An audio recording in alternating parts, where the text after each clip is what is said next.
Welcome to Metro Vancouver Close-Up, your look at local leadership and sustainability. Today, a citizen's parks legacy, careers in the green economy, and a LEED-rated fire hall. Perhaps you've been one of the 10 million annual visitors in Metro Vancouver regional parks, greenways, conservancy areas, and reserves. Well, one Burnaby resident supported the opportunity for future generations to do the same. And a recent announcement shared news of his $2.8 million bequest.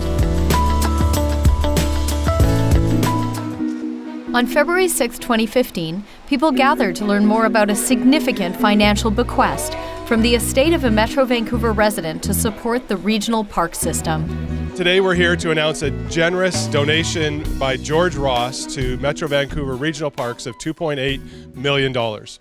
Let's give that a round of applause. Mr. Ross was a longtime Burnaby resident who loved walking forested trails.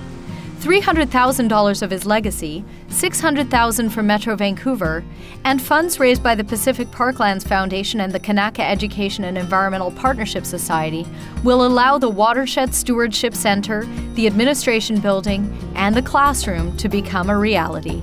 The remaining $2.5 million will be used to create a George Ross Legacy Stewardship Program. This is an incredible opportunity for our community, and we're very grateful to see the funding gap close that will bring this center to fruition. It's the government's responsibility to give us a wonderful park system like we have, and I think it's all of us collectively as citizens to help make it the best it can be. A Sitka spruce was planted on the grounds in honor of the late Mr. George Ross. This is an idea that people should embrace, the idea that parks are a legacy, there's something you can leave behind that's tangible. We're talking about a classroom that's going to be in this building here, and that's true, but you know, this whole place is a huge classroom. A classroom without walls, without boundaries or limits.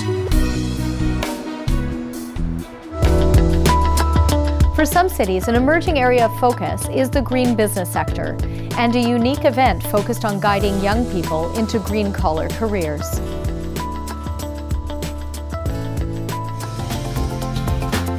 Well, welcome everybody. We're really pleased to be putting on the Green Collars Futures Conference today. About 150 students from grades 10 through 12 attended a Saturday conference aimed at introducing them to what's been dubbed the green economy.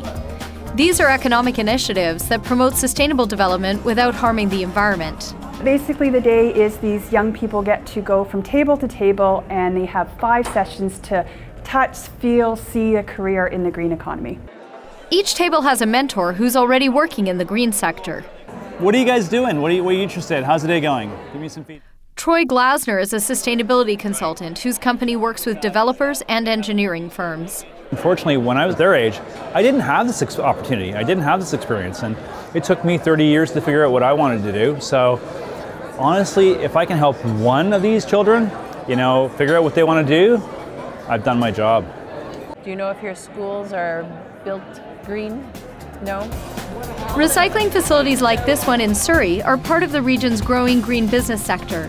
Metro Vancouver's waste management policies and tipping fees help support them, as do the Metro Vancouver air quality regulations, which drive green innovation and business. Green jobs are going to be doubling in the next 10 years in BC. It really is one of the biggest growing sectors that we have in BC, so everything from renewable energy to all the different things that we need to do to help our planet are really exciting career opportunities for the students as well. I'm really passionate about sustainability, and I kind of wanted to integrate that into my future because I know it'll be an active part of my lifestyle. It really gets me inspired to start thinking about my own future and start planning ahead and trying to figure out what I want to do. Green Bricks hopes to put on this free event again every year, with continued funding help from many organizations, including Metro Vancouver and some of its member municipalities.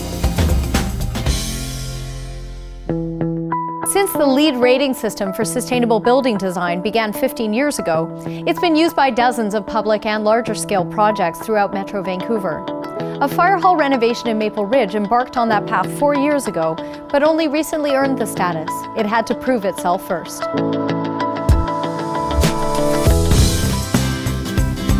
The #1 fire hall in Maple Ridge was rebuilt in 2011 and recently received a LEED Gold certification. Fire halls are typically energy pigs. In this case, we do not have any watering system for the plants. They're all drought resistant plants. All the fixtures, the toilets, the sinks are all low flow. The building is full of distinct features, like these light panels which harness sunlight, reducing the need for artificial lighting. The fire hall gave us a really unique opportunity to look into alternative energies. So we've got a geo-exchange heating and cooling system there. The fire hall has 38 holes 300 feet deep, which allows for a geothermal heat exchange, as well as a white membrane on the roof to reflect heat. The outside of the building, the building envelope is designed to provide as much insulation as possible. LEED certified buildings can play a greater role in the community beyond their own energy efficiency.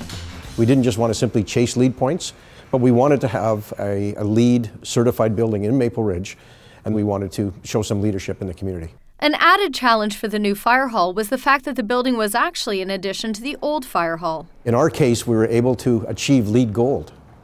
And for a building of 20,000 square feet, 10,000 of it new, 10,000 of it renovated, I'm very proud of that fact.